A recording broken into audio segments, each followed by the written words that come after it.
Ich begrüße Sie herzlich im Lebensforum Wohlstand aus Erfurt. Phänomen Anastasia. Liebe Zuschauer, es geht weiter in unserer Serie mit dem dritten Teil von Band 4, Schöpfung. Ich wünsche Ihnen spannende Minuten. Phänomen Anastasia, Band 4, Teil 3, Schöpfung. Ich begrüße im Studio Herrn Konstantin Kirsch. Hallo, Herr Kirsch. Hallo, Herr Jungwirth.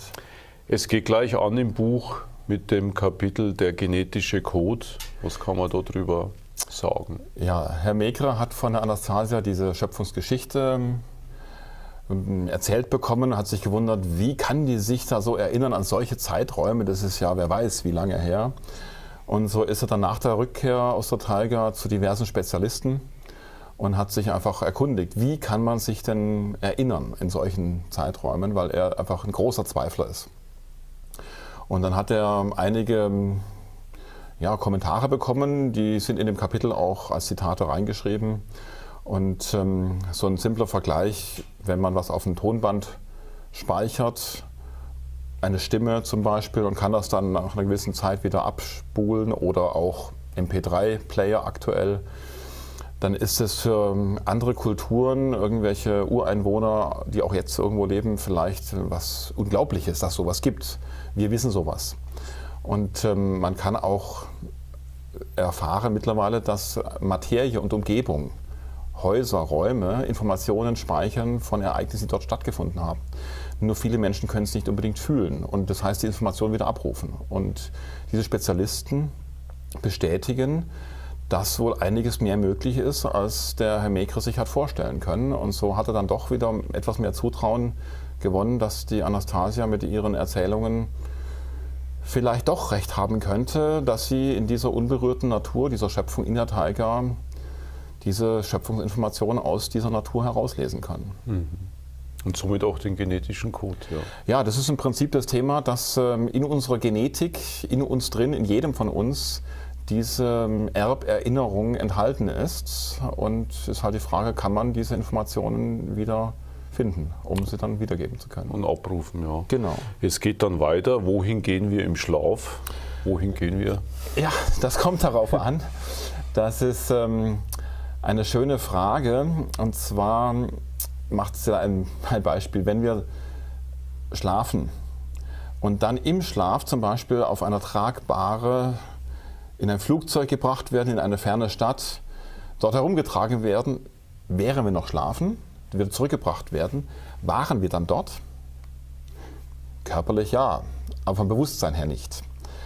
Wenn wir mit wachem Bewusstsein in eine ferne Stadt reisen, es erleben und zurückkommen, klar, waren wir dort. Und das Dritte ist, man bleibt mit dem Körper zu Hause und stellt sich vor, dorthin zu reisen. Dann kann man sagen, ja, du warst nicht dort. Aber vielleicht war man mehr dort als der im schlafenden Körper nur durchgetragen wurde und gar nichts wahrgenommen hat.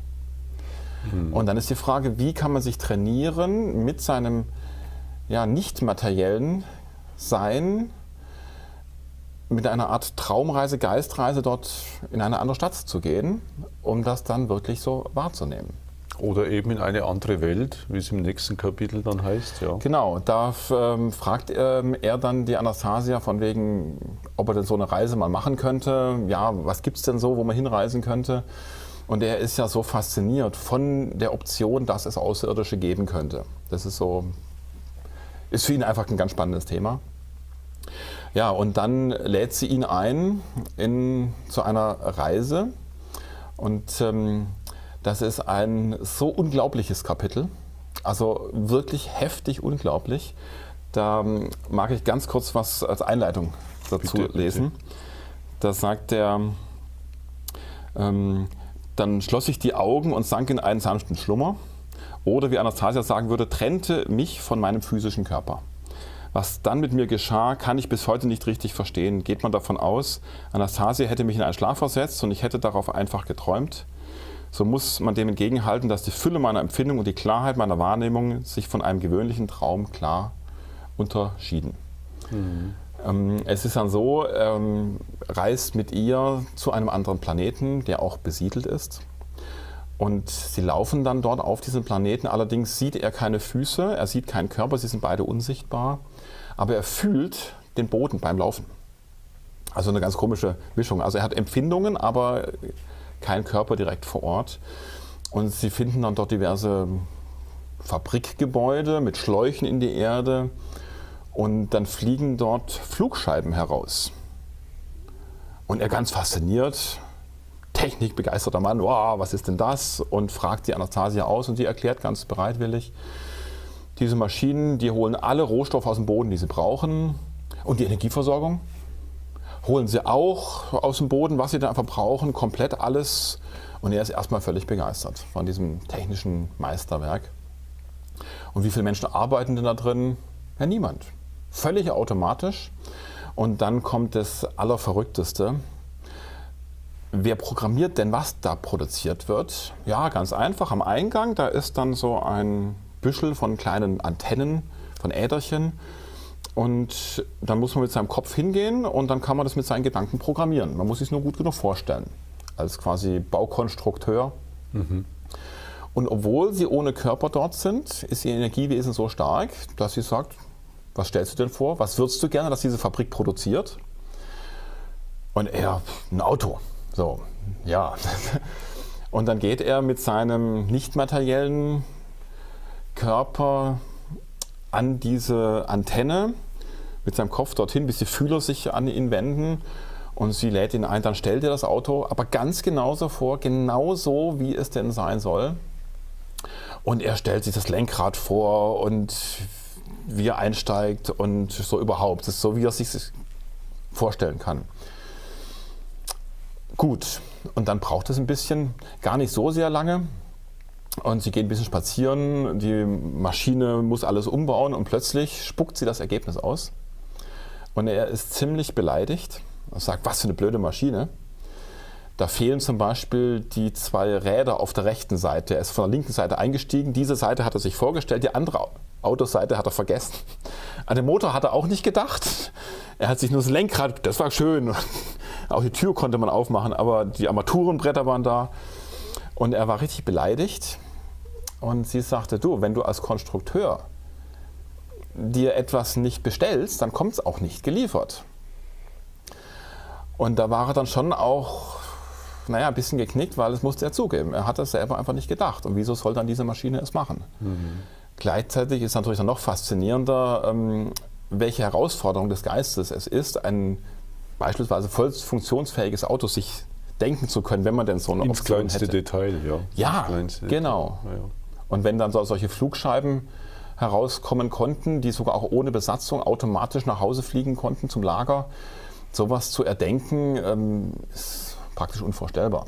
Für uns jetzt im Moment, ja. Genau, ja. für uns, ja. Es geht ja dann weiter, es kommen ja dann sozusagen die Reparaturteam, die dann nachguckt, was denn Ja, da es war passiert klar, ist. automatisch, da stimmt was nicht bei dieser Fabrik. Die kommen, sehen menschenähnlich aus, sind aber ziemlich, ja, sag mal, abgebrüht, emotionslos. Also die sind einfach nur verkopfte Leute. Die machen die Tür auf, der eine setzt sich rein, aber sie merken einfach, brauchen sie nicht, taugt nichts. Und dann weisen sie dieser Fabrik an, Selbstzerstörungsprogramm. Es wird komplett zerlegt, diese Fabrik. Und die Nachbarfabriken nehmen dann diese Rohstoffe für weitere Produktion von dem, was sie eigentlich wollen. Daraufhin ist natürlich der Herr Maigret interessiert. Er will auch das Leben dieser Bewohner sehen, nicht nur die Fabriken. Und so reisen sie auf dem Planeten dann auch zu einer Siedlung, wo dann diverse Hochhäuser stehen und dazwischen dann so eine Art technische Verästelungen, die ein bisschen an Bäume erinnern. Statt lebende Blätter haben sie diverse Schüsseln, die dann da auch Energie auffangen, um dann da einfach was zu produzieren, um die Siedlung zu versorgen. Es gibt keinen Aufzug, keine Treppenhäuser. Diese Menschen fliegen mit ihren Flugscheiben quasi dann direkt zu ihrer Wohnung. Das Zimmer ist dann nur 30 Quadratmeter groß und praktisch leer. Komplett nüchtern. 100% aufgeräumt, weil nichts da ist. Keine Möbel, gar nichts. Und dann sagt er, ja, wo ist jetzt dieser eine Wissenschaftler, den wir gerade gesehen hatten? Ja, der kommt dann da rein und der, ich sag mal, Wohnungscomputer will dann seine Finger als Identifizierung, dann muss er mal ausatmen. Über den Atem wird dann der Körperzustand gemessen. Dementsprechend wird ein Essen genau zubereitet, wobei der Wissenschaftler noch sagen muss, was er denn beabsichtigt. Ja, er will sich noch konzentrierte Gedanken machen, ja, dann wird er das entsprechende Essen. Dann kriegt er einen Schlauch, zack, das war's. Völlig automatisch. Und dann wird ein Teil der Wand ausgefahren zu einer Sitzgelegenheit.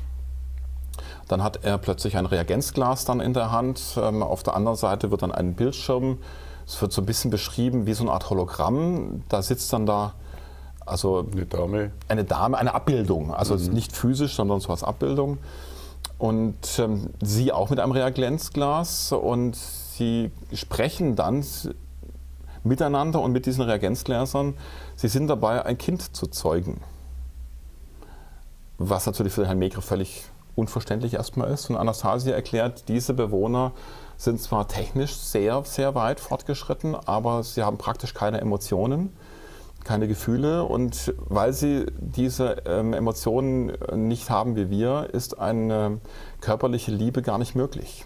Sie machen es rein mental. Sie denken sich 3 Jahre lang ans Reagenzglas, was denn da entstehen soll, was für Kompetenzen, für Eigenschaften.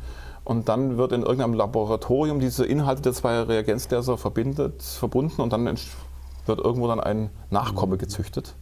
Also völlig befremdlich eigentlich.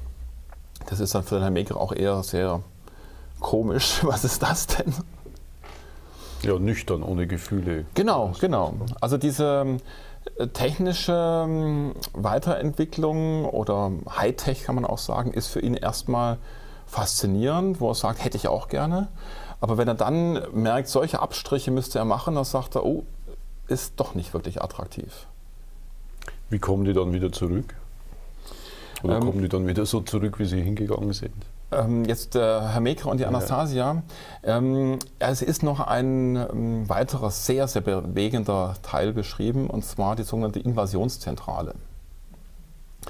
Es ist so, dass der Herr Maigret dann mitkommt in einen Raum, wo gerade geplant wird, dass die Außerirdischen eine Invasion auf die Erde planen. Und das ist natürlich eine heftige Geschichte. Da hat er gesagt, meine Güte, was könnte denn das sein? Also Waffen ohne Ende. Und was findet er dort? Ein Raum, wo am Rande wie Art Puppen Abbildungen sind von der Staatsduma in Russland und von den gesamten Politikern von Amerika und von Asien, so diverse große Machtkreise, die sitzen da, aber jetzt wie Puppen einfach außenrum. Und in der Mitte sitzt an einem Tisch die Außerirdischen, die gerade quasi sich darauf einstimmen, wie sind denn die Herrschenden, die Mächtigen auf der Erde. Und die beiden sind unsichtbar dort. Und die Anastasia erklärt ihm, was sie denn haben für eine Waffe. Und die Hauptwaffe steht auf dem Tisch, ein kleiner Behälter mit einer leuchtenden Flüssigkeit. Und dann sagt sie ganz simpel, da stecken auch Gedanken und Gefühle drin von Menschen, die glauben, dass die Außerirdischen stärker sind als die Menschen. Und damit wollen sie auch die Menschen schwächen, die noch glauben, dass die Menschen göttliche Geschöpfe sind. Und mit diesem kleinen Behälter könnte man locker 3/4 der Menschheit schon unterjochen. Und da hat dann der Herr Maigret dann gewisse Befürchtungen und fragt sie, ob sie das denn stoppen könnte. Sagt sie, ja, das kann ich aber nur, wenn ich physisch dort bin. Und wir hatten ja schon mal das Thema, dass Teleportation, so, das wurde eine ihrer Fähigkeiten, so zack, plopp, kann sie sich bewegen. Und dann ist sie plötzlich physisch dort. Das heißt, er erlebt sich dort noch unsichtbar, erlebt sie aber dort physisch, läuft dann barfuß zu diesen Außerirdischen, die emotionslos reagieren, aber ein kleines Metallamulett, wo auch diese Flüssigkeit wohl drin ist, dann ihr entgegenhalten, um sie quasi zu schwächen. Das heißt, die Energie von Millionen von Menschen, Gefühlen, die glauben, Menschen sind doch schwächer, strahlt auf Anastasia und sie hält ihre Hände vor und geht quasi weiter. Ich weiß, ich bin ein Kind Gottes und fasst dann auch dieses Gefäß an und das verliert die Kraft quasi. Neutralisiert es sozusagen. Genau. Und dann geht sie an einen der Computer an der Wand und holt dann dort noch kleine Kräutertabletten, so eckige Tabletten raus und gibt die diesen Außerirdischen noch, damit sie überhaupt schnell genug denken können, um das zu verarbeiten, dass da plötzlich ihre Waffe weg ist und ein Mensch auftauchte. Und dann sind sie beide wiederum zu Hause auf der Erde, wieder auf dem Gras liegend. Und er denkt, irgendwie bin ich jetzt total verrückt geworden. Was habe ich da erlebt? War das Hypnose? Was war das? Und sie sagt, wenn du meinst, es ist Hypnose, dann ist gut so. Vielleicht brauchst du diesen Glauben, um es zu verarbeiten. Und dann greift sie in ihren Rocksaum und reicht ihm so eine eckige Kräuterkapsel, die er gerade dort gesehen hatte. Das hilft dir, um es besser verarbeiten zu können. Und von daher, was war es jetzt wirklich? Also es gibt in dem Buch eine Passage, wo Herr Maigret ganz klar schreibt, alles, was ich schreibe, habe ich erlebt oder direkt gehört. Und so kann ich es nur annehmen und sagen, was für eine Geschichte. Es geht dann weiter, um wieder auf den Boden zu kommen. Ja. Holt euch eure Heimat zurück. Was ist damit gemeint? Ja, es geht im Prinzip dann da auch darum, angenommen, es ist so eine Bedrohung von Außerirdischen, was kann jeder Einzelne tun, um so einen auch kosmischen Krieg zu vermeiden? Und die Antwort von ihr ist ganz simpel. Holt euch eure Heimat zurück. Ein jeder braucht seine Heimat und zwar nicht nur eine Art Heimatland, weil wenn, wie auch immer, die Grenzen geändert werden würden, hast du dann eine andere Heimat. Nein, die Heimat ist da, wo du selber einen Raum der Liebe gemacht hast. Also einen Waldgarten, in dem man auch lebt, wo man die lebende Schöpfung kennt, wo auch diese lebende Schöpfung den Menschen kennt, wo man interagiert, wo man quasi gemeinsam mit dem Leben gestaltet und schöpft. Und darüber kann dann der Mensch auch die Kraft, die Gewissheit finden, ein Kind Gottes zu sein. Und dann ist man immun gegen Wesen, die diese Emotionen nicht haben und einem weismachen wollen, du bist doch nur ein kleiner Wurm quasi. Und die Technik ist so beeindruckend. Es gibt ja noch das schöne Beispiel von dem Gleichnis mit den zwei Brüdern. Ja, es ist eine Geschichte, die wohl vor 1000 Jahren regelmäßig erzählt wurde, aber dann längere Zeit in Vergessenheit geraten ist. Es ist eine Geschichte, wo Zwillingsbrüder auf die Welt kommen und die Eltern relativ schnell versterben. Und dann, als die herangewachsen sind, hat dann der eine gesagt, also leider konnte unser Vater uns die gesamte Weisheit der Welt nicht mehr geben. Ich ziehe jetzt aus in die weite Welt und wenn ich dann die Weisheit gefunden habe, ich will alle Weisen der Welt besuchen, dann komme ich wieder zurück zu meinem Bruder, damit auch er diese Weisheit bekommt. Und so 60 Jahre später kommt er dann wieder mit einem großen Gefolge von anderen, die immer seine Lippen lauschen und er ist so gelehrig geworden, ganz ein weiser Mann. Und dann kommt er zu seinem Bruder ins Haus, der sagt, oh, komm her, lass dir erstmal die Füße waschen vom weiten Weg. Und ja, dann sagt er so schön, ja, mein Bruder, bring mir die Weisheit. Und er sagt so, ja, also jeder Mensch sollte in einem blühenden Garten leben. Oh, ich habe ganz vergessen, wir haben doch im Garten gerade frisch was geerntet. Dann bringt er ihm das so. Oh, mein Bruder, der zu Hause blieb, hat wohl einen blühenden Garten. Ja, jeder sollte einen Ahnenbaum pflanzen. Oh ja, schau aus dem Fenster. Hier 2 Bäume habe ich gepflanzt. Damals einen für mich und mit deiner Kinderschaufel habe ich einen Baum für dich gepflanzt.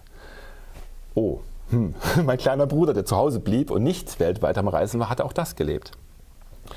Ja, als nächstes ganz wichtige Weisheit, täglich sollten wir uns ausrichten und danach streben, in der Liebe zu sein. In dem Moment kommt noch seine Frau aus der Küche und er so, mein Bruder hat die Liebe gefunden, okay?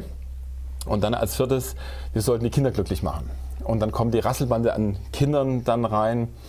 Und ja, der eine von den Kindern, der will mit der Flöte spielen, der andere will malen und ein Kind will tanzen. Und der Weise, der Bruder, der unterwegs war, weiß gerade gar keine Antwort. Wie kann man das denn lösen? Und der jüngere Bruder, der zu Hause blieb, ganz einfach. Du willst Flöte spielen, dann Flöte du willst tanzen, dann tanzt du dazu und der malen will, der malt das Ganze und dann geht da so die Party ab. Und dann geht der weise Bruder, der Reisende, sagt, danke, geht dann quasi vor die Toren der Stadt und meißelt dort dann rein in einen großen Felsen. Sinngemäß, wenn du von zu Hause wegwanderst, verlierst du mit jedem Schritt. Sehr schöner Abschluss. Haben Sie noch ein Zitat für uns? Ein Zitat aus dem Bereich, da findet man noch was. Ja, da fragt Wladimir Anastasia, bitte sag mir klar, was du vorhast, also deine Absicht. Und dann antwortet Anastasia, ich will die Gestalt Gottes im Herzen der Menschen wiederbeleben. Jeder soll Gottes Traum deutlich erkennen können. Jedes Lebewesen kann sein liebendes Wirken fühlen. Heutzutage kann der Mensch in diesem Leben völlig glücklich werden. Und die Kinder der heutigen Menschen werden in seinem Paradies leben. Wunderbar, vielen Dank, Herr Kirsch. Liebe Zuschauer, wir sehen uns gleich bei Teil 4. Liebe Zuschauer, Phänomen Anastasia. Das war der dritte Teil zu Band 4, Schöpfung. Freuen Sie sich in Kürze auf Teil 4. Bis zum nächsten Mal im Lebensforum Wohlstand aus Erfurt.